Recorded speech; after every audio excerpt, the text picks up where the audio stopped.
ജയസാട്ട ഉല്ലാസ് ബാബു, കേരളത്തിൽ ഇടതുപക്ഷത്തിൻ്റെ വിശിഷ്യ CPM-ൻ്റെ വോട്ട് ബാങ്കിലുണ്ടായിട്ടുള്ള ചോർച്ച അത് ഗുണകരമായത് BJP-ക്കാണ്. BJP-യും അങ്ങനെ ഒരു വിലയിരുത്തൽ നടത്തിയിട്ടുണ്ട്. ഈ വോട്ടുകൾ തുടർന്ന് നഷ്ടപ്പെടാതിരിക്കാൻ, ചേർത്ത് പിടിക്കാൻ ഇവരെയൊക്കെ സഖാക്കന്മാരെ അടക്കം ഈ പ്രസ്ഥാനത്തിലേക്ക് കൊണ്ടുവരാനുള്ള ഏറ്റവും വലിയൊരു സുവർണാവസരമാണ്. അതുകൊണ്ട് ഈ നേരത്തെ ഞാൻ പറഞ്ഞതുപോലുള്ള ഈ വിമർശനങ്ങളെ, പൊതു സമൂഹത്തിൻ്റെ വിമർശനങ്ങളെ അവർ ചൂണ്ടിക്കാണിക്കുന്നത്, അവരുടെ ആക്ഷേപങ്ങളെ ഒക്കെ മുഖവിലക്ക് എടുക്കേണ്ടതല്ലേ? ആ രീതിയിൽ തന്നെ ആയിരിക്കില്ലേ പാർട്ടിയുടെ തുടർന്നുള്ള പ്രവർത്തനം? ശ്രീ അനിൽ നമ്പ്യാർ, അങ്ങ് ചോദിച്ച ചോദ്യത്തിനും ശ്രീ ഷാജഹാൻ പറഞ്ഞ മറുപടിക്കും, ചോദ്യരൂപേണ പറഞ്ഞ മറുപടിക്കും, ശ്രീ ഹരിദാസ് ചോദിച്ച ചോദ്യങ്ങൾക്കും, ഈ മൂന്ന് കാര്യങ്ങൾക്കും മറുപടി പറയേണ്ടതുണ്ട്. അതിനുള്ള സമയം അനുവദിച്ചാൽ അങ്ങ് ചോദിച്ചു, ഇടതുപക്ഷത്തിന്റെ വോട്ടുകൾ BJP-യിലേക്ക് വന്നിട്ടില്ലേ?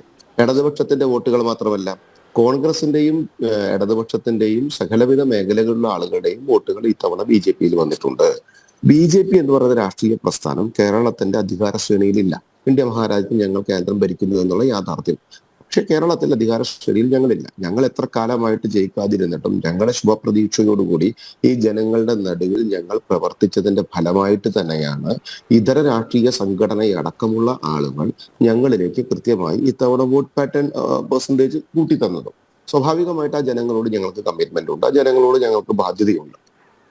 മൂന്നാമത്തെ കാര്യം, അടുത്ത തെരഞ്ഞെടുപ്പുകളിൽ ആ പ്രവർത്തനവുമായി മുന്നോട്ട് പോകുന്നുണ്ടാവും. അത് അങ്ങയുടെ ചോദ്യത്തിന് എന്റെ മറുപടി പറഞ്ഞത് മാത്രം.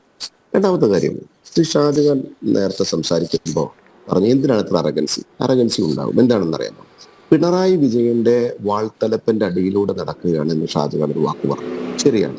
അദ്ദേഹത്തിനോട് ഈ സമൂഹത്തിൽ ഇടതുപക്ഷ രാഷ്ട്രീയ സംഘടന കാണിച്ച സകലമാന നീതികേട് കൊണ്ടാണ്, ആ പ്രവർത്തനം കൊണ്ടാണ് പിണറായി വിജയനോട് വെല്ലുവിളിക്കുന്ന ഒരു ശൈലിയിലേക്ക് അദ്ദേഹം മാറി വന്നു. കാരണം എന്താണ്? എല്ലാ ശൈലിയെ അദ്ദേഹത്തെ അനാവശ്യമായ വിഷയങ്ങളിൽ, ഇല്ലാത്ത കാര്യങ്ങളിലേക്ക് പിടിച്ചു കുടുക്കിക്കൊണ്ട് അദ്ദേഹത്തെ ഉപദ്രവിക്കാൻ ഒരു സർക്കാർ തീരുമാനമെടുത്ത് ഉപദ്രവിക്കുമ്പോൾ സ്വാഭാവികമായിട്ട് ഫൈറ്റ് ചെയ്യേണ്ടി വന്നു. എന്തുകൊണ്ട്? അതിന്റെ കാരണം, അതിന്റെ കണ്ടന്റ് എന്താ? അദ്ദേഹം എല്ലാ കാരണങ്ങൾ അദ്ദേഹത്തില് ചാർത്തി വെച്ചതുകൊണ്ട്. ആ ഭാഷ അദ്ദേഹത്തിന്റെ ശൈലിയിൽ എന്നോടും പറഞ്ഞപ്പോഴാണ് എനിക്ക് മറുപടി പറയേണ്ടി വന്നത്. എന്തായിരുന്നു? പിണറായി വിജയന്റെ മൂട് താങ്ങുന്ന രീതിയിലേക്ക് കേരളത്തിലെ BJP അല്ലെങ്കിൽ കേരളത്തിൽ BJP മാറരുത് എന്നുള്ള ശൈലി. അങ്ങനെയുള്ള ഒരു ഇല്ലാവചനം ഒരു കാരണവശാലും BJP-ക്ക് നേരെ എഴുതി വെക്കണ്ട, അല്ലെങ്കിൽ BJP-ക്ക് നേരെ ചാർത്തണ്ട എന്നുള്ളതാണ്. എന്താ കാരണം? ഞങ്ങൾ ഈ CPM എന്ന് പറയുന്ന രാഷ്ട്രീയ സംഘടനയോട് പടവെട്ടി നിന്നു തുടങ്ങിയിട്ട് കാലം എത്ര അനിൽ നമ്പ്യാർ ചോദിച്ചല്ലോ, ഇവിടത്തെ അന്വേഷണ ഉദ്യോഗസ്ഥ ഏജൻസികളിൽ ഇടതുപക്ഷ രാഷ്ട്രീയ സംഘടനക്കാരല്ലേ ഉണ്ട്? അനിൽ നമ്പ്യാർ മാധ്യമ പ്രവർത്തകൻ എന്ന പേരിൽ അങ്ങ് വിളിച്ച ഒരു കാര്യത്തിന്, അങ്ങ് ഒരു വിഷയത്തിൽ ഇടപെടുമ്പോൾ, അല്ലെങ്കിൽ അങ്ങ് നാട്ടിൽ ഒരു വിഷയം ഉണ്ടാകുമ്പോൾ മാധ്യമപ്രവർത്തകൻ വിളിച്ചു ചോദിക്കും, മാധ്യമപ്രവർത്തകർ അവർ വിളിച്ചു ചോദിക്കും. അതിന്റെ പേരിൽ അങ്ങേ വ്യക്തിപരമായും സംഘടിതമായും രാഷ്ട്രീയപരമായിട്ടൊക്കെ പേട്ടയാടിയതും അതിന് പിന്നിലുണ്ടായ കളികളൊക്കെ അങ്ങേക്ക് നന്നായിട്ട് അറിയാം. സ്വാഭാവികമായിട്ട് കേരളത്തിലെ CPM എന്ന് പറയപ്പെടുന്ന രാഷ്ട്രീയ സംഘടനയും കോൺഗ്രസ് എന്ന് പറയപ്പെടുന്ന രാഷ്ട്രീയ സംഘടനയും അവരുടെ നേതൃത്വം കൊടുക്കുന്ന ആളുകൾ ഇതുമാതിരിയുള്ള പ്രവർത്തികൾ ചെയ്യുമ്പോൾ അവർക്ക് നേരെ പ്രവർത്തിക്കുന്ന ശൈലിയിൽ ഞങ്ങൾ ഇന്ന ആളുടെ കൂടെയാണ്, ഞങ്ങൾ മറ്റാളുടെ കൂടെയാണ് എന്ന് ഞങ്ങളുടെ നെഞ്ചത്തേക്ക് ചാപ്പ കുത്തുന്ന രാഷ്ട്രീയത്തോട് പരിപൂർണമായി ഞങ്ങൾക്ക് വിരോധമുണ്ട്.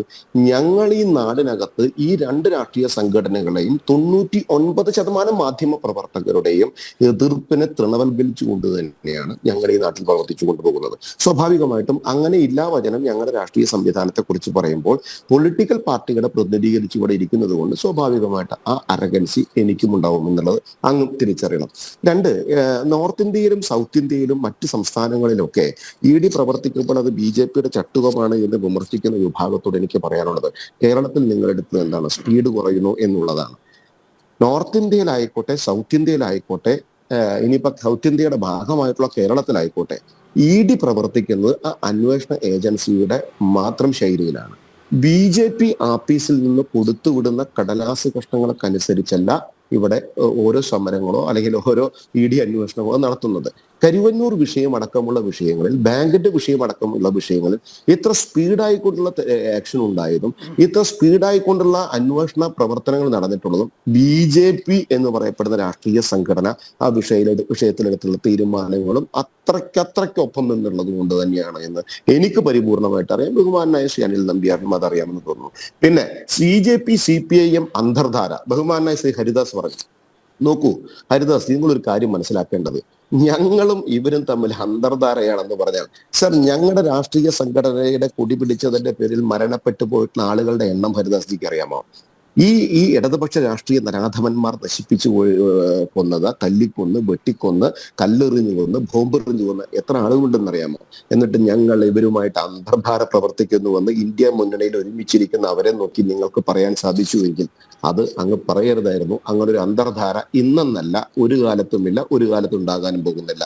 സ്വപ്ന സുരേഷിന്റെ കേസും ബിരിയാണി ചെമ്പും CMRL വീണ വിജയന്റെ കേസും ശ്രീ MK ഹരിദാസിന് 3.5 ലക്ഷം രൂപ ഒരു അക്കൗണ്ടിൽ വന്ന സമയത്ത് 12 തവണ പോകേണ്ടി വന്നത് മറ്റുള്ളവർക്ക് ബാധകമല്ലേ എന്നുള്ള കേസും സുപ്രീം കോടതി മാറ്റിവെക്കുന്ന ലാവ്ലിൻ കേസിൽ BJPയുടെ അന്തർധാരയാണ് എന്ന് അങ്ങ് പറഞ്ഞതും പരിപൂർണമായിട്ട് നിഷേധിക്കപ്പെടേണ്ട കാര്യമാണ്. കാരണം EDയുടെ അന്വേഷണങ്ങളോ മറ്റ് ഏജൻസിയുടെ അന്വേഷണങ്ങളോ ഒരു അന്വേഷണങ്ങളും നിർത്തിയതായിട്ട് എനിക്കറിയില്ല. ആ അന്വേഷണം, നമ്മളൊരു നാടൻ പ്രയോഗം പറയുമ്പോൾ, നൂലപ്പത്തിന്റെ നൂലെ ഇടർത്തിയെടുക്കാൻ പറഞ്ഞാൽ അതിന് ആ നൂലപ്പത്തിന്റെ നൂലെടുത്ത് കുറച്ച് സമയമുണ്ടാവും. കാരണം അത്രയ്ക്ക് അഴിമതിയുടെ കൂമ്പാരത്തട്ടിലാണ് സഹകരണ സംവിധാനങ്ങളടക്കമുള്ളത്. സ്വപ്ന സുരേഷിന്റെ വിഷയങ്ങളായിക്കോട്ടെ, ചെമ്പ് ബിരിയാണി വിഷയങ്ങളായിക്കോട്ടെ, വീണ വിജയന്റെ വിഷയങ്ങളായിക്കോട്ടെ, ഒന്നിനും അന്വേഷണം നിർത്തിയതായിട്ട് എനിക്കറിവില്ല. ആ അന്വേഷണങ്ങൾ അതിന്റെ കൃത്യമായ വഴിക്ക് പോകും.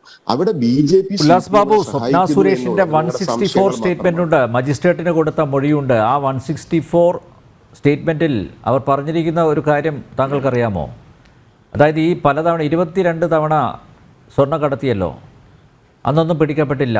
ഇതിൻ്റെ എല്ലാം ഏറ്റവും വലിയ ഗുണഭോക്താവ് ക്ലിഫ് ഹൗസിലിരിക്കുന്ന വ്യക്തിയാണ് എന്നവർ മൊഴി കൊടുത്തിട്ടുണ്ട്. എന്നിട്ടും എന്തുകൊണ്ട് അന്വേഷണം നടക്കുന്നില്ല? ഇതിപ്പോൾ ഈ കേസ് വിചാരണക്കെടുക്കുമ്പോൾ ഈ അന്വേഷണ ഏജൻസി എന്ത് മറുപടി പറയും?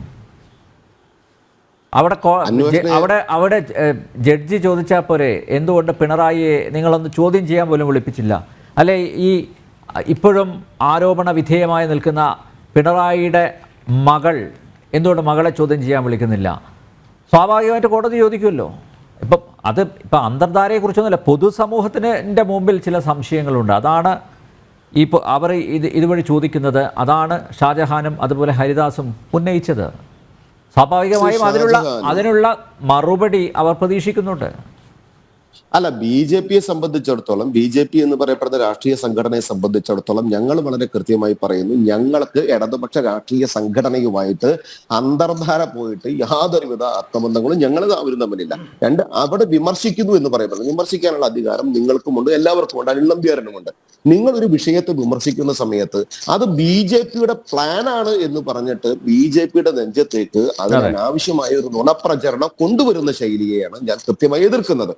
ED അന്വേഷിക്കുന്ന വിഷയത്തിൽ ED എന്ന അന്വേഷണ ഏജൻസി ആയിക്കോട്ടെ, മറ്റേത് സാമ്പത്തിക അന്വേഷണ ഏജൻസി ആയിക്കോട്ടെ, കേന്ദ്ര സർക്കാർ ഏജൻസികളായിക്കോട്ടെ, ആ ഏജൻസിയുടെ അന്വേഷണം കൃത്യമായി തന്നെ നടപ്പിലാക്കുന്നുണ്ട്. അതിന്റെ സ്പീഡും സമയവുമാണ് നിങ്ങളുടെ വിമർശനാത്മകമായ പ്രവർത്തനത്തിന് ചുക്കാനാവുന്നത് എങ്കിൽ ആ സ്പീഡും സമയവും കൃത്യമാക്കുന്നതിന്റെ കാര്യങ്ങൾക്ക് വേണ്ടിയുള്ള ഇടപെടലുകൾ ഇടതുപക്ഷ രാഷ്ട്രീയ സംഘടന പോലെയല്ല. BJP ഒരു കാര്യം വളരെ വ്യക്തമായിട്ട് പറയാം, കേന്ദ്ര ഏജൻസിയുടെ അന്വേഷണങ്ങൾക്ക് സ്പീഡ് കുറയുന്നത് അനാവശ്യമാണ് എന്ന ബോധ്യം ഉണ്ട് എങ്കിൽ ആ ബോധ്യത്തിലേക്ക് ആവശ്യമായിട്ടുള്ള കാരണങ്ങൾ ഞങ്ങൾക്ക് ബോധ്യപ്പെടുന്നു. പക്ഷെ ഞങ്ങളിൽ ഇടപെടുകയും കൃത്യമായി പ്രവർത്തിക്കുകയും ചെയ്യും. കാരണം അത് ജനങ്ങളോടുള്ള കമ്മിറ്റ്മെന്റ് ആണ്.